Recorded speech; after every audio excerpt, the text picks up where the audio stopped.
Primul lucru care mi-a sărit în ochi, pentru că e și pus chiar la intrare și e foarte accesibil, este modul de montare a unei ferestre noi-nouțe, păstrând rama existentă a ferestrei precedente, fără a sparge tot finisajul de jur împrejur. Este o soluție foarte practică care ne permite să intervenim în clădiri punctual pe toată durata renovării, să zicem, sau reabilitării clădirii, ea rămânând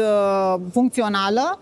Pentru acest lucru se folosește vechea ramă a tâmplăriei existente, se îndepărtează din ea doar o parte. Aceasta practic joacă rol de ramă oarbă sau precadru, așa cum este lumea obișnuită să o cunoască din terminologie, și se vine cu o nouă fereastră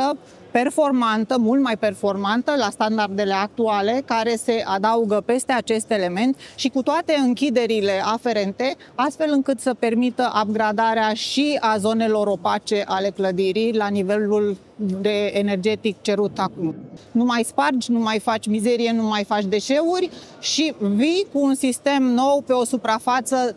dreaptă, controlabilă. Bun, mai poți face eventuale alte lucrări în dreptul tocului vechi, pentru că de regulă tu trebuie să intri într-un proces de reautorizare și e clar că ai venit astăzi cu fereastra, diseară este gata lucrarea pe ochiul respectiv de fereastră. Poți intra din încăpere în încăpere, dezafectând doar câte o singură încăpere, fără să intri cu toată clădirea într-un proces de renovare și fiind nevoit să scoți toată lumea din clădirea respectivă.